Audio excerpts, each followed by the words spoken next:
Okay. What up? Words and stuff. Okay. So, we're going to cover the historical G1 special from Long Beach, California. The Long Beach Convention Center.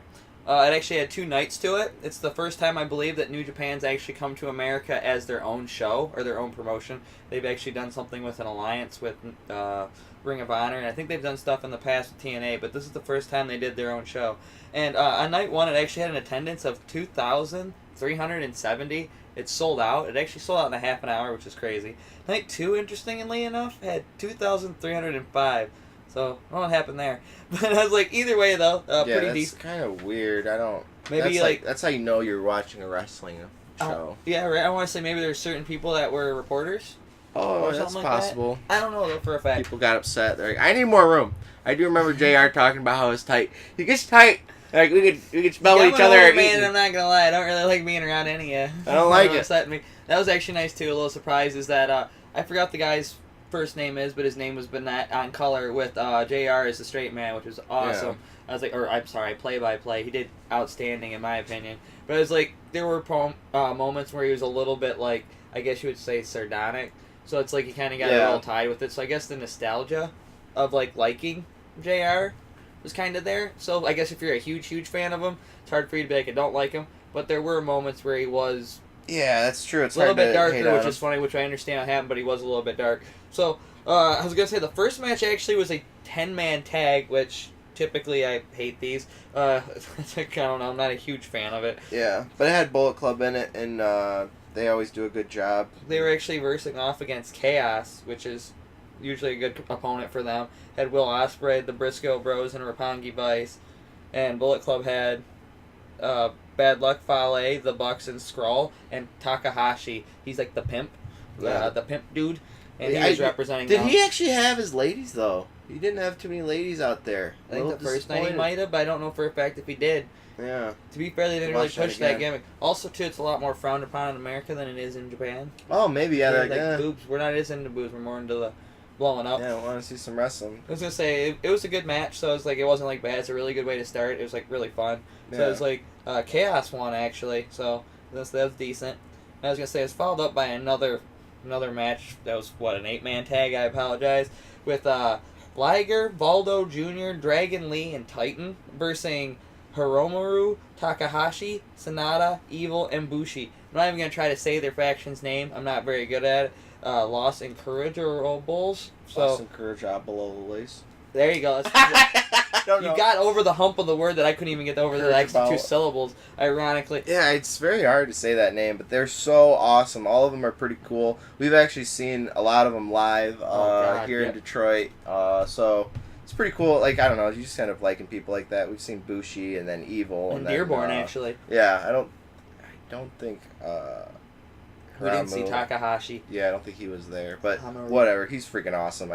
I think he's my favorite out of them, but there's hard to dislike any of them. The whole group's pretty decent. It looks like they're trying to push Sanada, and it's pretty evident he's going to be in the G1 Climax, which is going to be pretty cool. Yeah. So I was like, obviously they're pushing. Yeah, they're pushing him up to the heavyweight. I don't remember who won that match, to be honest. I remember Bushi lost, right? Didn't Bushi lose? Yeah, Bushi got pinned, so never mind. I don't remember who did it. Yeah, right. But it's like those big matches. Sometimes you just enjoy it for what it is, and it's just kind of fun. Spot fest, really good though. Yeah. Nothing like crazy. Not like a great match, not a bad match. I was gonna say it was followed up by the first IWGP US title match, or I'm sorry, not title match, title tournament match with Jay Lethal versus Hangman Page. This match actually, Hangman Page came out. I don't really like him. He came out as usual without any of the Bullet Club, no support, which was weird. Right, that's like one thing. It's like, dude, if you're in their club, they should be like with you, dude. Why aren't they coming down with you? Like, I don't know. You weren't in. I don't know. Just no one came with you, and then Jay Lethal came down with an obvious injury to his ribs, and you could tell he was working it really well. I don't watch Ring of Honor, so I don't know if there's something that happened on Ring of Honor where they're like, dude, like this and that's going on. He hurt his ribs before the tournament, blah, blah, blah. The only thing I know is like that Cody Rhodes won the championship a little bit ago, so it's like, oh, build up before he versus Okada type thing.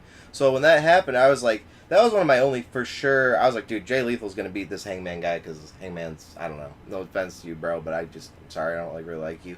Yeah, right, he's just not. Like, it's like, whatever, one of the more dude. You're, dislikable characters, which is weird it's though. go away Heat for me. I don't care. It's like To be fair, like online, he's a very popular guy. He's not popular, but he's got like a following. people like him. That's cool, But but it's like I completely agree with you. He seems like there's nothing special that so much happens wrestling with to him. watch. It's like turn the channel, bro. Yeah, or watch Jay Lethal destroy him. Yeah, and Jay they- Lethal actually yep. did make a comeback against him and beat him. Hangman was able to dodge the lethal injection once, and I think he did a neck breaker as a counter, or maybe it was a ace crusher. I don't know which one to be precise. Pretty sure it was a neck breaker, but Jay Lethal still ended up getting the lethal injection later on and getting the win. I was going to say that was actually followed up by match 2, round 1 of Juice Robinson versus Zack Sabre Jr. Yep.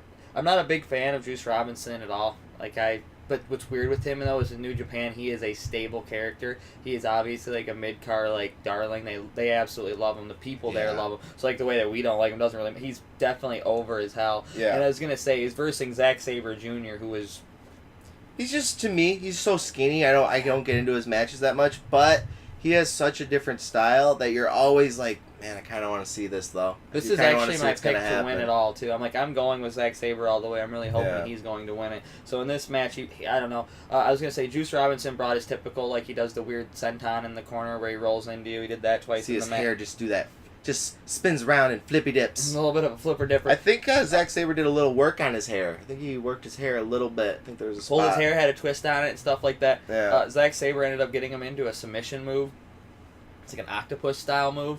And then when Cody Rhodes was reaching for the ropes, he ended up pulling back on the other Juice Robinson. Juice Robinson, I apologize. Cool. I was going to say, and Juice Robinson went to go for the rope and stuff like that. He ended up pulling back on his arms and doing almost like a Rings of Saturn while still having his legs wrapped around him. Yeah. And he gave up to that. That was Thank a God, very but good it was finish. It was like right before super he got good. that rope. It was perfect. You could feel they built that match really well. Or they themselves told a very good story in the ring. It's kind Yeah. of surprising too because I don't like Juice Robinson. Yeah. But he's decent. Made you like both guys. Yeah.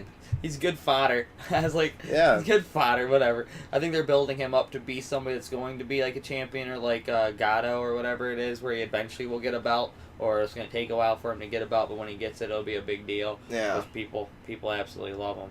And that match was actually followed up by like this match. I don't know who was versing Tanahashi, Kushida, Jay White, and David Finlay. They're actually Billy Gunn, one guy I do know. Mhm. The other guys, I believe, are from another promotion. Was one guy the... No, I don't think it was. I almost thought one of the guys was like the Bullet Club killer. He but I was think that Bullet Club in the- Hunter. No, you're right. was He that was. in the No, it was other in this match. In this one, Okay. the first time around, day one at least, it was actually Jobbers. They were jobbers. basically. They were from another promotion. It seemed like Tempura Boys were the name of two of them. But yeah, they did job and they got beaten. I want to say that what was it, Kushida got the pin, or Jay White did. Jay White actually may have got the pin. The match wasn't super exciting. No offense. Didn't pay attention to it a ton. I watched it the best I could. It was good though. It wasn't anything like, oh, turn it off. But I don't remember who won it, so I think that also says something to how good the match was. But this is something that's typical with like New Japan shows is that you're gonna see a lot of 10-man tags because they have so much talent that they want to get it all on one show and they want you to see all your favorite wrestlers. Yep, but they don't want to give it all away at the same time. Yeah, so they don't want to give a good match every night or something that you're going to see on Raw or SmackDown. What they do is they give you 6-man tags where they square off for 3 seconds, 2 minutes to be honest, and then something happens. But it was like, or leads up to another match or possibly a different feud that happens within the which this one was basically tag. like just let friggin' Tanahashi get a little bit of time with Billy Gunn before they have their Intercontinental match so they can get a little bit more comfortable with each other, which I definitely could see that they were a little bit better. At first, like, this first match, they were a little bit, it wasn't like meshing super well, and then the match, the second match that was on not today, but the next day was pretty good, so. Right. For what, Billy Gunn versus him, but. Exactly, and I was going to say, that being said, too, like, I don't know what it was with the crowd, but they hated Billy Gunn. Oh, yeah. Love Tanahashi. Absolutely love Tanahashi. Kushida was very over, which was badass. Yep. I'm like, that was really neat. So I was like, it was a match that served a purpose, and it did well at serving its purpose. I was going to say, that was actually followed up by the IWGP Heavyweight Tag Championship, which it was between the Gorillas of Destiny and War Machine. I really like both these tag teams. I used to not like Guerrillas of Destiny. I'm starting to come on to them actually since they started fighting War Machine like recently, because they probably had feuds with them before. War Machine's somebody that I guess evidently has been around because they've had the Ring of Honor World Championships. I believe they said 7 times or 6 times. Either way, though, it's like that's a decent amount of time. So they're an established tag team that we don't know about, or I don't know much about like at all. But like they put on a really good match. Like both of them are heavy hitting, so you see like it was a typical like slam fest. They kicked the crap out of each other, a lot of beating each other up, and surprisingly enough, War Machine actually got the win, which was insane. And there was no help by like anybody from Bullet Club in this match either. So another opportunity that was missed by them to keep the belts. They actually ended up losing another set, which is kind of weird. I was gonna say this was one of the not the best matches of the night, but it was a very, very, very sturdy tag match. Like it wasn't bad. It was like right in the middle of the card, maybe to keep you getting back into interest after having to watch the 8-man tag, because no offense, an 8-man tag does have a lot of good people in it, but you're like you're saying, your interest starts to wane. Really rope you back in, and it kind of sets you up for like what was going to happen, which was followed actually by the 7th match, which was Tetsuya Naito versus Ishii. I was like, Ishii, I'm sorry. Oh yeah, dude, that match was freaking sweet. It was it's nice to see that crazy flippiness of Naito, and then he's trying to fight this freaking Iron Iron Bulldog. Stone Pitbull. Yeah, and it's like they have like their colliding styles, like the being able to, like you're saying, flippy spin, almost lucha-esque, mixed with like a heavyweight style, versus a heavyweight, I'm just gonna bulldoze you. I'm gonna bulldoze you. Yep. He's like, well, I'm gonna matador you the whole time. And he's trying to get out of the way to set up the DDT. And Naito did not shy away at all from working the head. He actually tried to work the head. It's like, I'm gonna keep giving you DDTs. I'm gonna keep punching you in the head. I'm gonna keep kicking you in the head. I'm gonna eventually do the Destinio to you, or Destino, or whatever the hell it is, and actually destroy you. And unfortunately, he didn't end up getting to do that. Ishii put up one hell of a fight and was stubborn as hell and couldn't be put down. Ends up taking the victory. At least to me, it was a huge surprise. I didn't think Naito was going to lose. Once he came out, I was like, how can you have this guy lose, dude? He's so over. So over. He's like the biggest merch seller apparently in the company. So you just think you'd want to be showing and showcasing this particular character. But maybe they didn't want to have people thinking that he was going to, get the title belt and throw it around or whatever. Destroy it immediately. The first thing, I guess supposedly he said he was going to throw it in the river. It would have been funny, though, if he won it and destroyed it, though. Like, I don't know. That's kind of cool in its own right. But it's like, still, though, I wanted him to win, so maybe that's part of it as well. But Ishii moves on just as well as a deserved winner. So I was going to say, that match was actually followed up by what I believe the best match of the night, the card stealer, of course, Kenny Omega versus Mike Elgin. Dude, I would say this is the match of the weekend. I thought this was the best match. The following day had like Kenny Omega didn't have the match of the night. I wouldn't say, but not that he had a bad match. He had a pretty good match or whatever. I totally agree with you. Not to ruin it, but yes, that means that Michael Elgin did lose this one, which was crazy to me because I thought Michael Elgin was going to win the whole thing. He was my pick to win this whole tournament. Fair enough too. I don't know. It just seemed like it made sense to put it on him, and I just felt weird. I just feel weird with the idea of giving this kind of belt to Kenny with him fighting with Okada. It doesn't make so much. Yeah, the booking sense doesn't really come into aspect. So yeah, so it's like whatever. I got too caught up in that and just forgot that Kenny Omega's freaking Kenny Omega, and he ends up beating Mike Elgin. Even though Mike Elgin does have two, they even mentioned it. He has two wins to 1 win on Kenny. Now they're 2-2 against each other, which is interesting enough, and he has the belt, so it sets up a rematch too. Sets up a really good rematch. But I was going to say that match was amazing. Kenny actually delivered a ton of knee strikes. Every opportunity that seemed like Elgin was going to recover, his typical like where Elgin tends to break the combo. Yeah. Whatever he did, he wasn't able to actually be able to stop to break the combo because every time Kenny went to set up another move in his combo, he added a knee strike to the head. Really kept, like, I don't know, Mike Elgin on his toes. So I was like, I actually picked Mike Elgin to beat him, too. I had Mike Elgin versus Jay Lethal as my pick. So it was like, I got kind of surprised. I was like, Elgin, kind of maybe it was his time. Yeah. Maybe it's time to hold the belt for the company and prove what he's worth. But I was like, that's not it. And also, too, maybe he doesn't need a belt. He's that hardcore. Yeah. He's just that good. But I was going to say, though, definitely one of the best matches. I was going to say, it's not a 5-star match, so I don't know how to rate that stuff. But I was going to say it's 4.75. Definitely enjoyed it. I was going to say, right? And it's by far, like, the best one of the night. So if you get a chance to watch any of the matches, by far go out and look for the Kenny Omega versus Elgin one. Best match. Reason to get the network, of course. Way better than anything you'll see on WWE, unfortunately. And I love WWE. And it was like, and the final match, the main event, which is awesome. It was actually an awesome main event. I was kind of surprised. Yeah. It was Cody Rhodes versus Okada. Cody Rhodes is currently the Ring of Honor champion. Which is... World champion versus world champion. It's awesome booking. It's great that they put the belt on him at Ring of Honor. Ring of Honor, you can actually see that match on New Japan if you get New Japan Network. It's like fucking less than $10 a month. It's like, Totally sacrifice worth a pizza. I don't know. I don't get, obviously we don't get paid for this, but you should get it if you like wrestling. Yeah, but if you enjoy wrestling, that's one thing we can tell you as a fan to a fan. It's worth getting. Yeah. It's worth the sacrifice of $10. Yeah, and it was just a great just this match was great, but it was good that they put the belt on Cody before he went to this pay-per-view or whatever. So it built up his status. Yeah. So it and wasn't people just... wanted him to win it at that Ring of Honor thing. They're ready for the Christopher Ring of Honor Daniels fans to were lose totally baby-facing him up, made him into a babyface, and Yeah. cheered him the whole fucking whole damn time. I apologize. But when he came to this pay-per-view, he was not a babyface. I'm Booed. pretty sure he's booed pretty much the whole time, right? Wasn't yeah. Yeah, the whole time. I was They going were- to say, they were every very action he did, behind, and I was going to say, Okada. Okada was very over, very, very, very liked by everyone. I was like, the match in general was really, really good. The match's actual style, if you saw the Kenny Omega versus Okada match, part 2, almost the same thing. 3 Rainmakers were delivered. A pile driver and a spinning pile driver was delivered to Cody. Cody did get his crossroads in. One of the cooler things is Okada landed a perfect version of the crossroads on Cody, Yeah. which was decent. And then Kenny Omega came out halfway through the match, just like Cody did, almost like we said, mirroring the same match Yes. with the towel. And I was gonna say, adding another element of the story being told, and that's where this match really kind of elevated itself to me, was the storytelling. Yeah. Because on a wrestling level, it wasn't better than Naito versus Ishii. It might not have been better than even some of the 5-man matches, or even the tag match. The tag match might have been a better wrestling match. But the Guerrillas... Guerrillas of Destiny versus War Machine. Yep. Easily could have been. But the only thing is the storytelling alone elevated it above that match.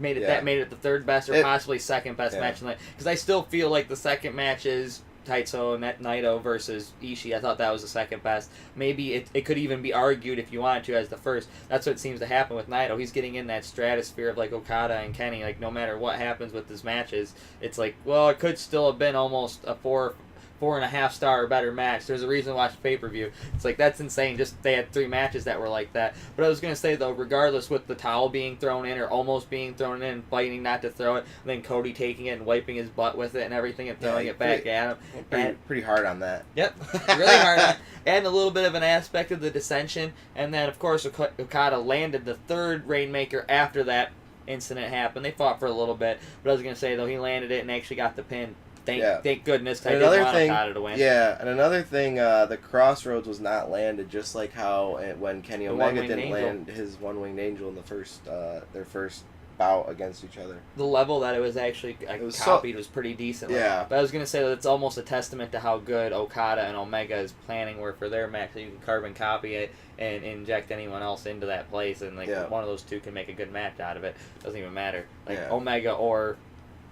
Okada. Okada's oh yeah, just have anyone versus me and I'll make it a good match. Don't worry, problem solved. I was that's still a 4-star match. I don't know. It was just good. The story was great. I felt even though it wasn't the best match on the card, like you were saying, and I even had said that the Mike Elgin match was my match of the weekend or whatever. But I thought it should have headlined. I thought it should have been the last match, being that it was the title and there was all that story being told. So and they played the hype to it. They played the hype to it and everything. It was like that. booked well, which is just this thing that you don't. I don't know. You just appreciate it a lot when WWE being just why is this happening like this? Why is this happening like that? And you're this is wow, this all just really makes sense. That's really great. Or this is going to lead up to a match that's interesting, and don't worry, they will deliver that match. Instead of that match not ever happening, you'll get to see Kenny Omega versus Okada again. You're going to see it at the G1 Climax. Yep. See it. It's the way it's going to happen. You just already get to see it. It's so they're going to deliver. They're actually going to have that Ishii guy call them out for a rematch. It's the rematch of the G1 Climax. Just like you said, though, the booking makes sense because the reason it makes sense is their actions follow their words. Yep. Wrestlers can say stuff, then they book it that way. Maybe vice versa. I don't know. Probably the other way around. Makes for an excellent, excellent promotion. But that ended night 1, which in general made it an amazing show. I thought the show by itself was a 4.5. I just really enjoyed it. I thought the only match that wasn't that great was the Tanahashi match. There was that Tanahashi Kushida Jay White and David Finlay versus Billy Gunn Billy and the Young Gunn Boys, and then some the boys. Bullet Club Hunter. Yeah, that Billet. match Good old Billet. you could skip and you'll be fine. Nothing will happen in your life bad, Yeah. I'm sure. You won't miss much except for some characters I- that you get to learn about for in the future. So Like those first two like big tag team matches, it's like, oh, this is gonna be silly, and I was like, dude, they're just entertaining. Like amazing. they're I just actually great wanted to watches. turn them, Like, but there's not much we didn't of- end up because of Zach, so we ended up watching it anyways, and they were worth it. Yeah, they were just fun matches to watch. It's like, oh man, it just got you pumped up. So I thought they were really well done. You got little spots from each of those guys, and then a lot of the guys that were in the first pay-per-view that either lost or were in these 10-man tags ended up coming again for the night 2 for either another 10-man tag I type would say, do thing. you want to stop it at this So- and do night 2? Yep. So that was night 1. I don't know. It's pretty badass. We'll get to night 2 later.